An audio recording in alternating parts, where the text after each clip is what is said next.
Vamos abrir a palavra do Senhor na carta que o apóstolo Paulo escreveu a Tito. Capítulo 1. Faremos a leitura dos versos 10 ao 16, mas a nossa reflexão vai ser apenas nos versos 15 e 16. Na semana passada nós estudamos dos versos 10 a 14.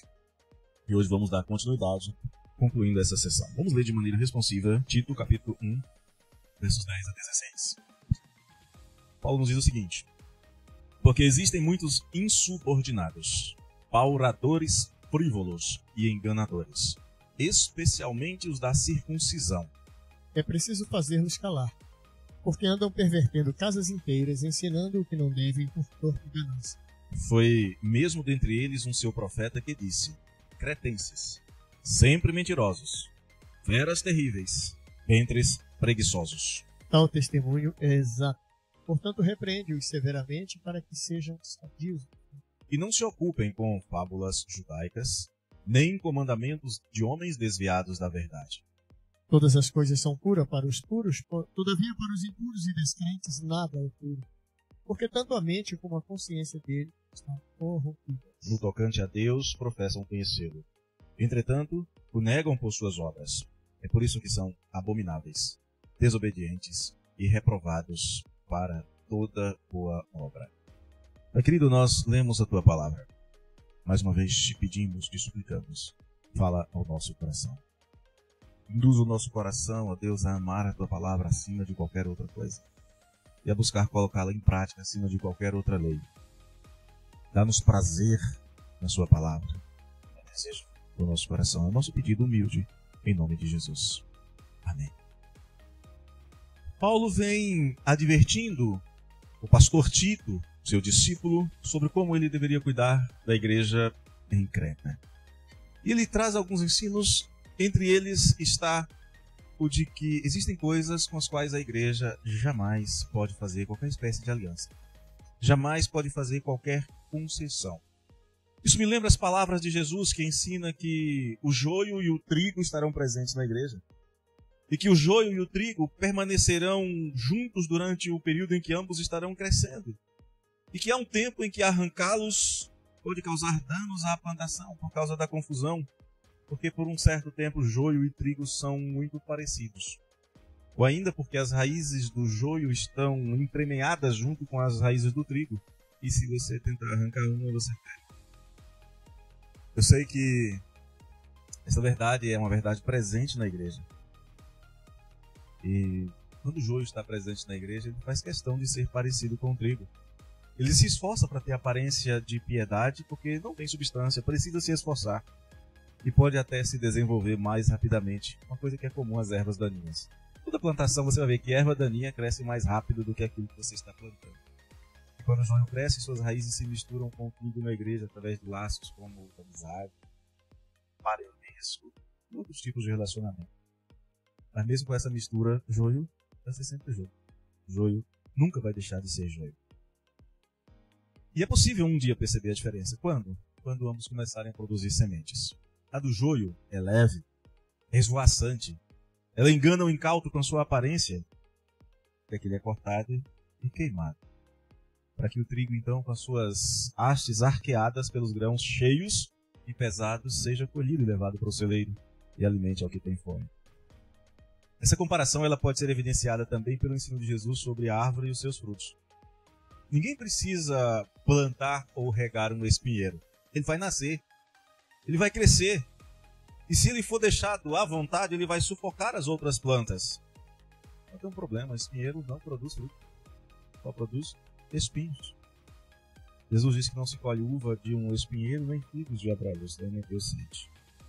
Jesus também disse que uma árvore boa é reconhecida por seus bons frutos.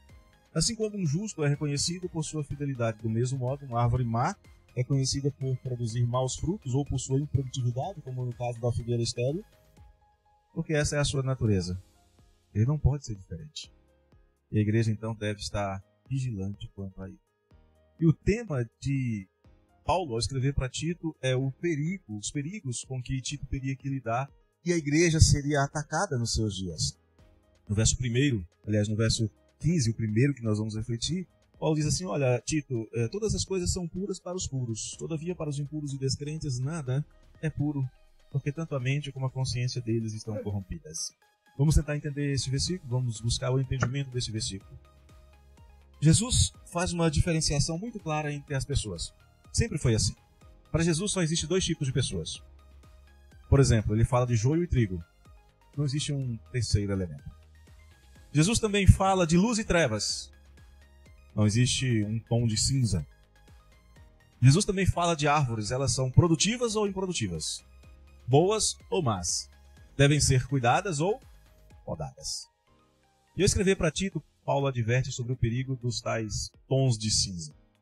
Ou do que modernamente nós chamaríamos de politicamente correto. Como é que isso se manifesta? Um exemplo dessa manifestação de politicamente correto é a atitude de tolerância com a presença de reconhecidos ímpios no meio do rebanho. O ensino bíblico é: não se deve tolerar o lobo na expectativa de que eventualmente ele se torne uma ovelha. Não vai! Não se deve tolerá-lo enquanto ele perturba, desvirtua, desorienta e devora as ovelhas. Assim como ninguém deve, por exemplo, tolerar cupins em um telhado, esperando que um dia, quem sabe, ele se transforme em roxinóis ou canários. Não vai. Deus apresenta aqui, o Espírito do Senhor apresenta aqui através de Paulo o primeiro ensino sobre os justos. Jesus fala que a árvore boa produz bons frutos. E assim como as obras do seu Senhor são verdade e justiça, lá no Salmo 111, verso 7, as ações dos justos também são caracterizadas pela prática dessas mesmas ações, como nós vemos no Salmo 15. Jesus vai além e diz que a árvore, se realmente é uma árvore boa, produzirá frutos bons e não frutos maus. Para Jesus não basta parecer, porque a aparência não é fruto, é só engano. Embora eu acho que nos nossos tempos modernos as pessoas iriam gostar muito daquela figueira cheia de folhas para tirar algumas fotos, mas sairiam de lá ainda sem se saciarem. E aqui Paulo diz que todas as coisas são verdadeiramente puras. Na nossa tradução, todas as coisas são puras, mas no texto original, todas as coisas são verdadeiramente puras. Tem um verdadeiramente aí, indicando que a pureza, essa característica dos puros, é de alguém que foi limpo, foi realmente purificado, alguém que não tem mistura nenhuma com o que é sujo ou o que é falso. Nada de impureza, nada de corrupção. E aqui ele faz um jogo de palavras, dizendo que o puro é aquele que teve as suas vestiduras lavadas no sangue do Cordeiro e por isso pode levantar mãos santas. Mais à frente ele vai falar do impuro, que é aquele que está como que manchado e cheio de sujeira. Este ensino não deveria levar nenhum membro das nossas igrejas, por exemplo, à hipocrisia de se achar acima do mal. Não, eu sou crente, eu sou puro. Ele deveria ser visto como uma exortação à vigilância. Eu fui santificado, eu fui purificado. Eu não devo me envolver com a impureza. Eu devo me manter vigilante contra o mal. Eu devo cuidar para que eu não ceda às inclinações da carne. Eu devo lutar contra essas inclinações constantemente. Como é que eu faço isso? Fazendo o que é bom, o que glorifica a Deus. Gálatas capítulo 5, no verso 17, Paulo nos traz uma preciosa advertência sobre como o crente deve se comportar. Ele foi purificado, ele foi santificado, mas ele ainda tem uma missão. Vamos ver o que nos diz Gálatas capítulo 5, verso 17. Porque a carne milita contra o espírito, e o espírito contra a carne, porque são opostos entre si, para que não façais o que porventura seja do vosso querer. Presta atenção nisso. Se não há luta, é porque não há o espírito. Porque a carne está presente. Isso não resta a menor dúvida. Se não há luta da carne contra o espírito e do espírito contra a carne, é porque o espírito não está presente. Então, cristão que não luta contra as inclinações da carne é alguém que é cristão apenas nominal. Os cristãos devem olhar com muita seriedade para o desafio que às vezes, um desafio zombeteiro, que os incrédulos lançam contra a igreja. Os incrédulos dizem: nós temos obras que parecem justas. Olha aqui as nossas obras. E desafia, às vezes, uma igreja descompromissada e improdutiva. Cadê a fé de vocês? Sabe de uma coisa que me assusta? É que os incrédulos têm mesmo o que mostrar. O que eles não sabem é que eles estão exibindo orgulhosamente trapos do imundo. Mas o fato é que até os ímpios esperam que a igreja produza fruto de justiça e cobram da igreja. Deus nos ensina que ele não se agrada de aparência de piedade. Pelo contrário, ele despreza, ele arranca e lança fora o que é mera aparência. Como cristãos, nós não devemos nos enganar achando que somos justos porque achamos que estamos fazendo o que Deus manda fazer. A igreja foi criada para fazer, não para achar que deve fazer. Ser bem-aventurado não é simplesmente dizer eu creio em Jesus Cristo. Ser bem-aventurado é ser encontrado fazendo o que o Senhor ordenou. Veja, por exemplo, Lucas, capítulo 12, verso 43. Olha só como é que Deus espera, o que é o servo bem-aventurado. Em Lucas, capítulo 12, verso 43, e nós vamos dar uma olhada com um pouco mais de cuidado sobre este conceito aqui de bem-aventurança. Na nossa cultura, as pessoas acham que bem-aventurado é quem tem um bom emprego, uma boa casa, um bom salário, pode viajar de férias para onde quiser 2 vezes por ano. Mas o que é o bem-aventurado segundo a Bíblia? Bem-aventurado aquele a quem seu Senhor, quando vier, achar fazendo assim. Bem-aventurado é o servo obediente. É o servo produtivo. É o servo que faz o que o seu Senhor manda. Isso, então, consideramos 3 coisas importantes. Primeiro, aquele que é bem-aventurado ou que é justo, ele não é improdutivo. Ele não é alguém que simplesmente se assenta sobre uma confissão de fé, e nós vamos falar daqui a pouco sobre confissão de fé. O justo, ou o bem-aventurado, é alguém que foi justificado diante de Deus pela fé e não por obras. Tito, no capítulo 3, verso 5, fala sobre isso. É aquele que está em Cristo e por isso pode ser produtivo para a glória de Deus. Tito diz que nós fomos, veja bem, não por obras de justiça praticadas por nós, mas segundo sua misericórdia, ele nos salvou mediante o lavar regenerador e renovador do Espírito Santo de Deus. O justo não pode ser improdutivo. Em João 15, verso 4, Jesus diz: permanecei em mim, e eu permanecerei em vós. Como não pode o ramo produzir fruto de si mesmo, se não permanecer na videira, assim nem vós o podeis dar, se não permanecerdes em mim. O justo é produtivo, porque está ligado à videira.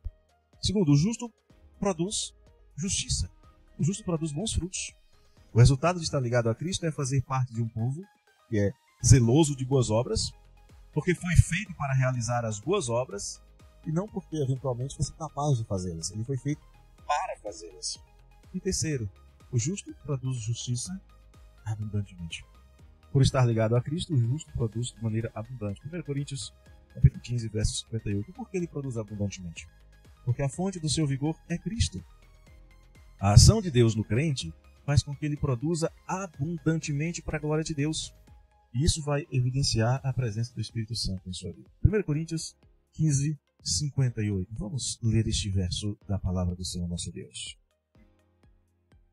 Portanto, meus amados irmãos, sede firmes, inabaláveis e sempre abundantes na obra do Senhor, sabendo que no Senhor o vosso trabalho não é vão. Sabendo que no Senhor o vosso trabalho não é vão, porque ele vai ser produtivo. E é produtivo, diz o versículo, de maneira abundante. Outro texto da palavra diz que os cristãos, os crentes no Senhor, são superabundantes. A seguir, depois de Paulo ter nos falado sobre os frutos que o justo produz, todas as coisas são puras para os justos. Ele vai falar sobre os impuros. Alguma pergunta sobre esse primeiro ponto, para a gente prosseguir? Qual é a origem da impureza, então? Paulo diz no verso 15: todavia para os impuros e descrentes nada é puro, porque tanto a mente como a consciência deles estão corrompidas.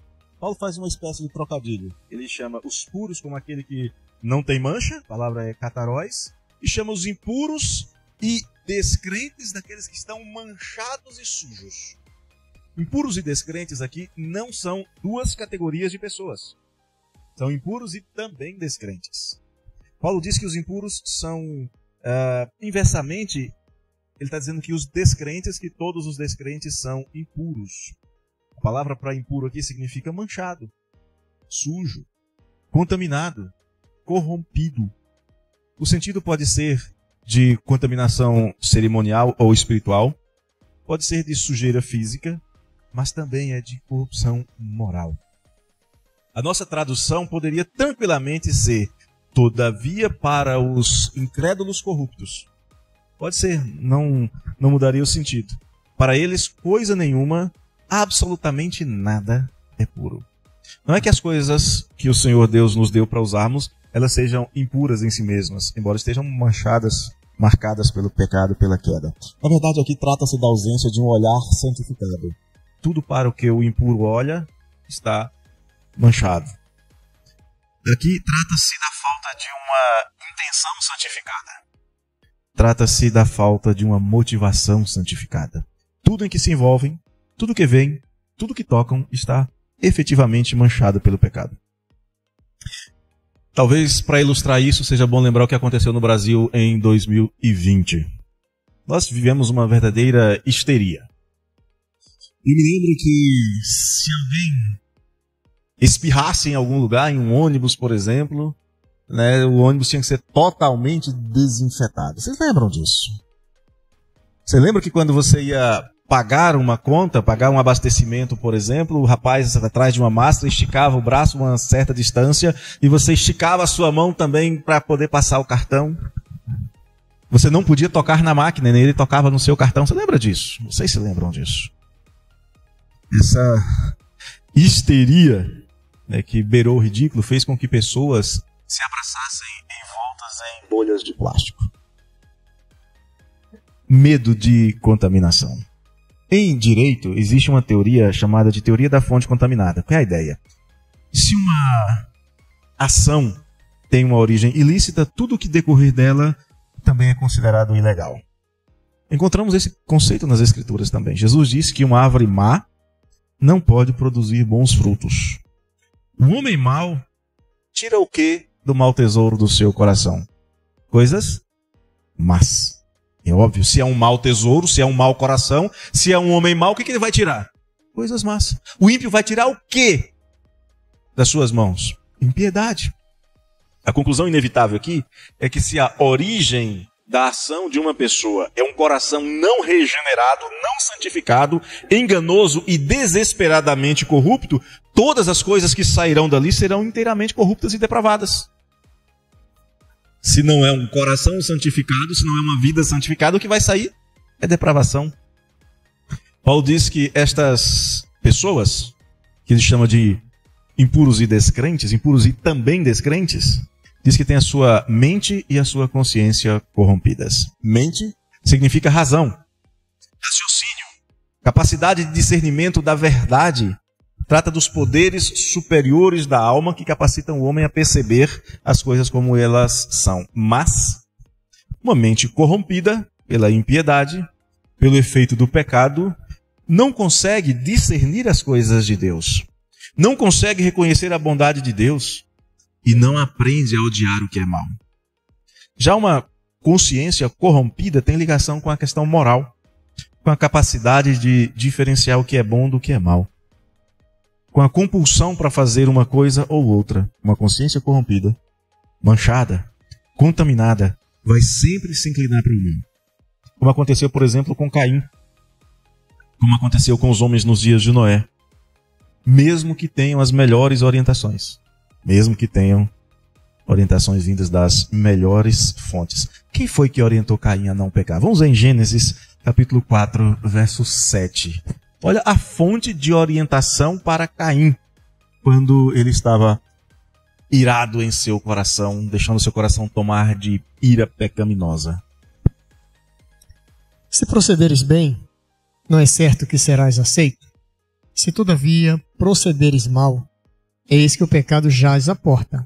O seu desejo será contra ti, mas a ti cumpre dominá-lo. Quem foi que deu esse conselho a Caim? Foi Adão? Foi Eva? Foi Abel?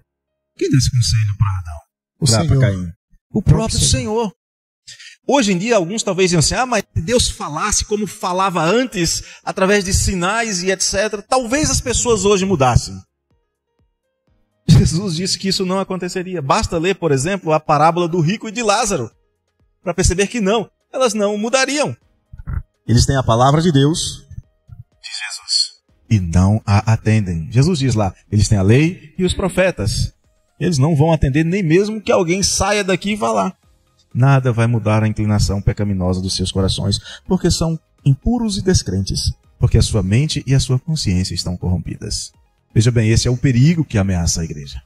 Esse perigo tenta adentrar a igreja o tempo todo. E o Senhor Jesus disse que sim, eles entrariam. Paulo conversando com os presbíteros de Éfeso, ele diz que esses problemas adentrariam na igreja. Mas como é que eles adentram? Como é que eles conseguem adentrar? Eles não chegam na porta da igreja e dizem: nós somos falsos profetas e queremos ter o direito de falar. Eles não fazem isso. Embora muitos hoje já abram as suas próprias igrejas.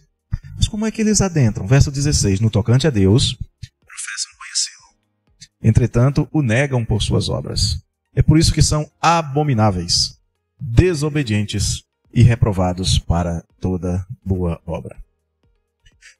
Lá na carta aos Hebreus, o escritor chama os crentes, lá em Hebreus 4,14, chama os crentes a conservarem firmes a confissão da sua fé. É um desafio que é colocado diante dos crentes. Vamos ver Hebreus 4,14. Tendo, pois, a Jesus, o Filho de Deus, como grande sumo sacerdote que penetrou os céus, conservemos firmes a nossa confissão. Conservemos firmes a nossa confissão. Isso é decisivo, isso é importante, porque só os crentes verdadeiramente nascidos de novo, somente eles conservam firmes a confissão da sua fé. Somente aqueles que são mantidos em segurança nas mãos do Senhor, e é Jesus quem diz isso em João 6, somente estes perseveram até o fim e são salvos. Mas e aqueles que um dia confessam conhecer a Cristo e não perseveram? Temos muitos deles. Como é que fica a sua situação? A resposta está nas Escrituras. Por que essas pessoas não perseveram? A resposta bíblica é em João 6,37 e em 1 de João 2,19. João 6,37, eu pedi que o presbítero Jorge leia para a gente daqui a pouquinho, 1 de João 2,19. João 6,37 diz assim: todo aquele que o Pai me dá, este virá a mim, e o que vem a mim, de modo nenhum o lançarei fora. Ou seja, eles não perseveram porque não pertencem ao número das ovelhas que foram dadas pelo Pai a Jesus. Porque todo aquele que vai verdadeiramente a Jesus, e nós não devemos aqui confundir Jesus com as diversas igrejas que tem por aí, Jesus diz: eu não lançarei fora. Em segundo lugar, eles não ficam porque nunca pertenceram verdadeiramente à igreja de Cristo. 1 de João 2,19. Eles saíram de nosso meio. Entretanto, não eram dos nossos, porque se tivessem sido dos nossos, teriam permanecido conosco. Todavia, eles se foram para que ficasse manifesto que nenhum deles é dos nossos. Usufruíram da luz do Evangelho, da bênção da comunhão da igreja. Foram educados, se tornaram pessoas religiosas, mas não crentes. Paulo ensina que a igreja deve ter cuidado com os falsos mestres. Lobos devoradores que penetram na igreja dizendo que creem em Cristo, mas acabam causando estrago, confusão no meio da comunidade. Em Atos 20, verso 29, Paulo diz: eu sei que depois da minha partida entre vós penetrarão lobos vorazes e não pouparão o rebanho. A ameaça está presente. E eles geralmente professam conhecimento de Deus, sem de fato serem conhecidos por Deus. Uma coisa é dizer: eu conheço a Deus. A outra coisa é ouvir o Senhor dizer: eu vos conheço. Em Marcos, no capítulo 7, verso 23, Jesus fala sobre esse desmascarar de uma confissão de fé superficial e mentirosa. Mateus 7, 23 fala exatamente do que Paulo está falando aqui a Tito. Então lhes direi explicitamente: nunca vos conheci. Apartai-vos de mim, os que praticais a iniquidade. Essa frase não é de um conselho de igreja. Essa frase não é de um presbítero de uma igreja.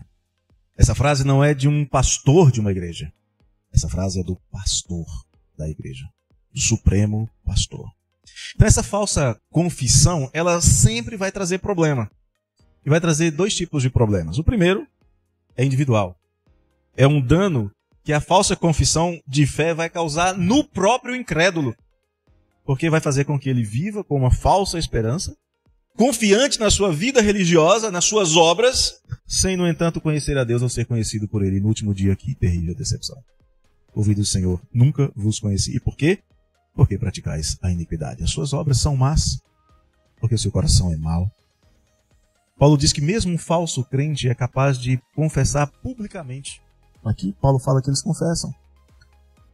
Ele pode dizer publicamente, eu creio em Jesus, mas isso é inútil, porque não o conhece verdadeiramente. Mas há um segundo problema. Esse não é mais individual, esse é coletivo. O problema é que quando eles estão na igreja, eles introduzem sorrateiramente seus ensinos perversos. Em 2 Timóteo, no capítulo 3, verso 6, Paulo fala sobre isso, tentando com isso, se esforçando para ver se conseguem desviar os eleitos. É óbvio que eles não vão conseguir. Os eleitos perseverarão porque o Senhor os protegerá. Mas que o inimigo tentará. E vai tentar fazer isso se introduzindo sorrateiramente na igreja. Veja 2 Timóteo 3, 6. Pois entre estes se encontram os que penetram sorrateiramente nas casas e conseguem cativar mulherinhas sobrecarregadas de pecados, conduzidas de várias paixões. Conseguem cativar pessoas sobrecarregadas de pecados. Já tem pecado, já tem a tendência, tem coceira nos ouvidos. Já são propensas a paixões. E esses chegam, conseguem detectar e conseguem arrastá-los. De maneira muito sutil, Paulo vai dizer que o problema desses que confessam essa fé inexistente no coração, o problema são os frutos que eles apresentam. Suas obras, veja o que ele diz, no tocante a Deus professam conhecê-lo. Entretanto, o negam por suas obras. E aqui tem um detalhe. Às vezes nós pensamos, essa negação por obras é fazer o que é feio dentro da igreja? Não. Às vezes eles expulsam demônios, fazem um monte de coisa. Pregam até. Mas negam ao Senhor. Por quê? Porque desvirtuam. Porque dividem. Porque afastam pessoas. Porque satisfazem concupiscências de pessoas inclinadas para o pecado. Porque mercadejam a fé. Eles só são capazes de produzir aquilo que a carne é capaz de produzir. Gálatas 5, 19 a 21, nós conhecemos muito bem uma extensa, mas não total lista de obras da carne. E é isto que esses que dizem conhecer a Jesus, mas não são conhecidos por Jesus, são capazes de produzir no fim do dia. Gálatas 5, versos 19 até o verso 21. Ora, as obras da carne são conhecidas e são prostituição, impureza, lascívia, idolatria, feitiçarias, inimizades, porfias, ciúmes, iras, discórdias, dissensões, facções, invejas, bebedices, glutonarias e coisas semelhantes a estas, a respeito das quais eu vos declaro, como já outrora vos preveni, e não herdarão o reino de Deus os que tais coisas praticam. Olha que lista terrível. Olha os resultados. Dissensão, facção, inveja, discórdia, inimizade, porfia, ciúme. Quanta coisa terrível são capazes de causar no meio da igreja. E o que fazer? Qual é o veredito? O que Paulo orienta Tito, jovem pastor, assumindo uma igreja? O que ele teria que fazer? Com base no que Paulo ensina a Tito, vamos ver que tipo de veredito é esse. Que veredito nós podemos dar para esses obreiros fraudulentos e mestres da mentira? Devemos ser pacientes com ele? A resposta de Paulo é não. Não deve dar tempo para eles disseminarem os seus erros. Devemos ser amorosos? Não. Você não deve ser amoroso com o lobo devastando o rebanho. Devemos dar oportunidade para quem sabe o cupim se transformar em passarinho? Não. Devemos proporcionar segundas, terceiras e quartas chances ou mais? Paulo diz que não. O que Paulo pensa deles? Como os descreve? Paulo diz que eles são insubordinados. Vai no verso 10, capítulo 1. São insubordinados. São frívolos. São enganadores. São legalistas. São perversos. São torpes. São gananciosos. E devem ser... O que diz aí? Calados. É preciso fazê-los calar. Aí alguém diz, isso é censura. É. Pastor, isso é censura prévia. Não pode, no Brasil não pode. É censura sim. Só tem um problema. O censor não é um burocratazinho. O censor não é um juizinho de qualquer tribunalzinho. Quem determina isto é o rei que se assenta no alto e sublime trono. Devem ser calados. Isaías no capítulo 6 diz que ele viu o Senhor assentado no alto e sublime trono. É Jesus quem manda. João no capítulo 14, verso 21 diz que Isaías viu a glória de Cristo. O juiz de toda a terra, aquele que tem toda a autoridade nos céus e na terra, ele diz, é preciso fazê-los calar. Falei aqui a semana passada, a igreja não é democracia, a igreja é uma teocracia. O governo da igreja não é dos homens, é de Deus. E a lei de Deus é que deve ser obedecida. E ela diz que eles devem ser calados. Assim como criminosos devem ser presos em qualquer sociedade normal. E esses perversos, eles agridem, eles desobedecem, eles quebram a lei do Senhor de toda a terra. E Paulo os descreve com 3 palavras muito pesadas. A primeira, eles são abomináveis. O que é isso? Aqueles que professam conhecer a Deus de maneira mentirosa são caracterizados como abomináveis. Essa palavra tem um sentido de aquilo que é detestável. Como tolerar ensinando na igreja pessoas que aos olhos de Deus são simplesmente detestáveis? Não pelos homens. Às vezes são afáveis, são agradáveis, mas são detestadas pelo próprio Deus. Os abomináveis não devem ser honrados pelo povo de Deus. Seu destino não pode ser a liderança, não pode ser o púlpito, não pode ser a tribuna, porque o destino reservado para eles, para os abomináveis, está lá em Apocalipse 21, 8. Vamos ver? Qual é o destino reservado para esses que a palavra classifica de abomináveis? Apocalipse 21, 8. Quanto, porém, aos covardes, aos incrédulos, aos abomináveis, aos assassinos, aos impuros, aos feiticeiros, aos idólatras e a todos os mentirosos, a parte que lhes cabe será no lago que arde com fogo e enxofre, a saber, a segunda morte. Para onde é que vão os abomináveis? Não é para lugar de honra. Paulo também os chama de desobedientes. A abominação é acrescida de uma atitude de desobediência obstinada, de rebelião e de insubmissão. De alguém que mesmo quando é corrigido pela palavra, não se deixa persuadir. Prefere se rebelar, da mesma maneira que outros também se rebelaram no passado. E a rebeldia então é considerada uma prática daqueles que são abomináveis. Ezequiel 44:6, o Senhor diz: diz aos rebeldes, à casa de Israel, assim diz o Senhor Deus: bastem-vos todas as vossas abominações, ó casa de Israel. Aqui o Senhor coloca abominação e rebelião dentro de uma mesma frase novamente. Mas não para por aí, são abomináveis, são desobedientes, são réprobos. Palavra que não tem sido muito usada. Vamos colocá-la de uma outra maneira, são reprováveis, dignos de reprovação. Abomináveis, desobedientes e finalmente réprobos. Réprobo é aquele que, quando é provado, não resiste ao teste. Fez a prova e tira 0. Fraqueja, se mostra desqualificado, espúrio e é condenado como alguém ou algo sem utilidade. O réprobo é aquele que, quando é corrigido, prefere não se corrigir, se rebela, prefere ser deixado à vontade na sua prática de obras delituosas. Quando a palavra diz não faça, ele diz eu prefiro fazer, prefiro seguir do meu jeito. E Hebreus,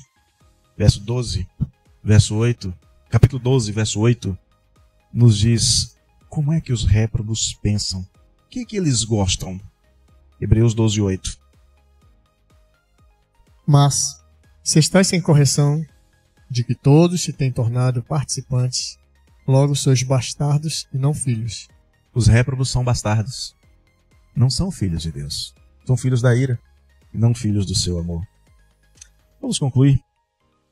Eles, abomináveis, desobedientes e réprobos, geralmente buscam espaço na igreja para fazerem suas obras más.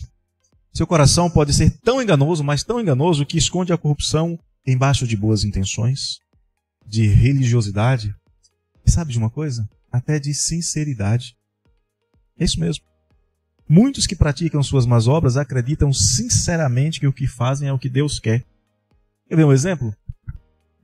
Dá para pensar que milhares de pessoas que deixaram as suas casas na Europa, na Idade Média, e que foram para a Palestina lutar contra os muçulmanos, gritando Deus o quer, eles estavam sendo insinceros? Não, estavam sendo sinceros. Absolutamente sinceros. No seu marchar, foram morrer lá, mas estavam sendo sinceros, porque acreditavam que aquela era a vontade de Deus. Quantos milhões de pessoas durante séculos se ajoelharam diante de imagens, beijando-as e dando-lhes oferendas, acreditando piamente que esta é a vontade de Deus, porque foram ensinados assim? São sinceros. quantas pessoas na Idade Média compravam indulgência antes da Reforma Protestante, acreditando que era assim mesmo, que as pessoas livravam a sua alma de um lugar que nem existe, chamado purgatório. Mas eram sinceros, absolutamente sinceros. Cegos, guiados por cegos. Mas eram sinceros. Como cristãos, nós devemos prestar atenção aos alertas da palavra de Deus. Cuidado. Cuidado com os falsos mestres, eles existem. Cuidado para não nos deixarmos enganar pelo nosso coração, pelas inclinações do nosso coração. Aceitemos com alegria a aprovação da nossa fé, para nós sermos aprovados por Deus. Aqueles que são provados, os crentes, quando são provados para serem aprovados. Os incrédulos, quando são provados para evidenciar a sua ruína. Os fiéis perseveram quando são provados para serem aprovados, mesmo quando passam por provas de fogo. Um exemplo impressionante é de Sadraque, Mesaque e Abednego, lá em Daniel 3, versos 17 a 18. Ameaçados por serem jogados em uma fogueira ardente, eles respondem ao rei: sabe de uma coisa, ó rei, se o nosso Deus, a quem servimos, quiser livrar-nos, ele nos livrará da fornalha de fogo ardente das tuas mãos. Se ele não quiser, fica sabendo, ó rei, que não serviremos aos teus deuses, nem adoraremos a imagem de ouro que levantaste. Foram provados e foram aprovados. E a sua aprovação não foi livrá-los do fogo, foi livrá-los no fogo. Os fiéis perseveram e aceitam a correção quando o Senhor diz: vocês estão errados. Vocês falharam aqui. E se arrependem e se voltam para Deus pedindo perdão, porque querem ser edificados, para que a prática da justiça seja uma constante e para que pela correção da palavra de Deus eles sejam habilitados para toda boa obra. Esse é o desejo de um crente. Eu quero ser provado, eu quero ser aprovado. Se necessário, eu quero ser corrigido para ser habilitado para a prática de toda boa obra. 2 Timóteo, capítulo 3, versos 16 e 17, nós vamos concluir com a leitura deste texto. Na sequência, nós vamos louvar ao Senhor com o hino 319. Se houver perguntas, após a leitura, a gente pode buscar respondê-las. 2 Timóteo 3, 16 e 17. Toda a Escritura é inspirada por Deus e útil para o ensino, para a repreensão, para a correção, para a educação na justiça, a fim de que o homem de Deus seja perfeito e perfeitamente habilitado para toda boa obra. Eu quero ser corrigido por Deus, porque Deus açoita a todos quanto ama. Eu não quero ser deixado sem correção. Você que é crente tem que ter o mesmo desejo. Agora você é descrente. Eu sei que você não vai querer a correção de Deus.